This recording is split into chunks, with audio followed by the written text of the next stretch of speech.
All right, so we were about 2 hours away from Montgomery because we're in Mobile, Alabama right now. So we'll see you guys in a minute when we actually make it to the museum. All right, so we finally made it to Montgomery.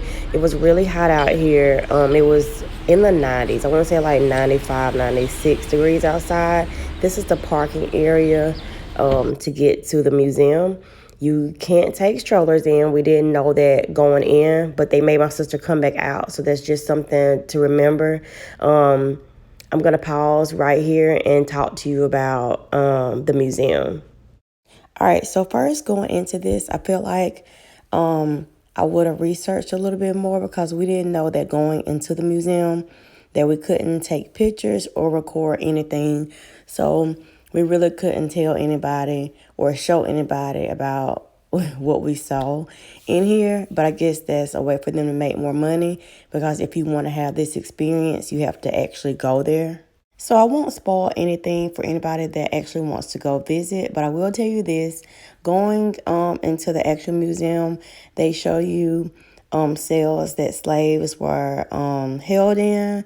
They let you see things back in the time when people were being lynched, how they actually had shows and how this was like a big event for white people to see someone getting killed and how it was just for like their pleasure. All right, I don't want to give any more details away about the museum, so I don't spoil it for anyone, but I will say this. This isn't just a great opportunity for you to show your kids the history behind our culture, but also if you have friends that are white or of any other race that want to do anything to help out their people of color or just to learn the background of what our people have gone through, this would be a great place for you to take them and for you guys to visit together. I have a lot of friends of different races, and they always ask what can they do to help because they don't want their kids growing up a specific way, or they have family members that are racist or they don't like people of color and they don't want to be like that. So I think this is a great place to go to make a connection. All right, so now we'll get into the memorial. Okay, so now we've made it to the memorial site. This is just some dirt and part of the earth underneath or the area around where someone was lynched or killed. They wanted to have DNA and some sort of tribute to the person, so they just wouldn't feel like they were just someone that was killed and wasn't missed or respected. So, and it's way bigger than this, by the way. This area, the memorial site, you had to treat it as if you were at a funeral. You had to be really quiet. They didn't really want you running around and playing. So that's something to keep in mind if you have small children. So these large pieces are symbols of the ones that have been lynched or killed. So they have it by state, county, and then they have the names on the piece. They tell you the name, and I think they tell you either the birthday or the date that the person was killed. And so this was really, I guess, symbolic and really serious for you to look at all of these stones and have all of these names of these people. And these are just the documented people because, as you know, there are so many people that are undocumented that we'll never know who sacrificed their life or they had to go through that extreme pain for all of us today.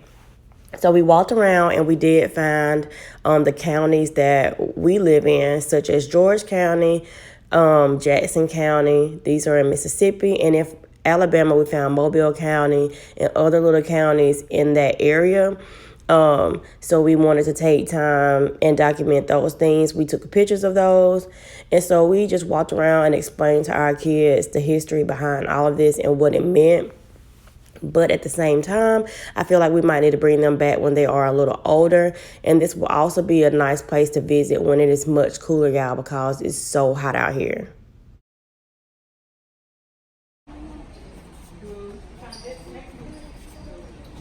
All right, so this little wall right here will make you so upset. It shows different people that were killed, lynched, or burned, and they told you the reason why. Some simple things, just as talking to white people or feeling like you knew what you were doing, because, you know, back in the day, black people were taught to be ignorant and like we were just stupid. So you would just be killed for like the most stupidest things. They treated you like you were just like a piece of nothing. And so this tribute is really nice. I love the waterfall, and it just tells you that thousands of African Americans are unknown victims of racial terror and lynching. Just the stuff that we went through as Black people, and just showing that our deaths cannot be documented. But they tried to do as much as they could. Many names that we won't know, but we still wanted to honor all those people here. And this is more dirt that they gathered for to give tribute to the people that were lynched or killed by fire or however they sacrificed for our freedom today. It's just so much history in this box, and I just felt so close to all those people. It's so sad just to think of what they endured for us to be able just to live a life today that we still, in fact, are fighting for. I hope that this motivates someone to want to go visit this area. If you do decide to go, make sure you get your tickets online before you go. Make sure that you keep your time that you want to visit the museum, because I don't think you can get your money back, or either they won't let you reschedule. So just keep that in mind, and hopefully this was helpful to someone that wants to go.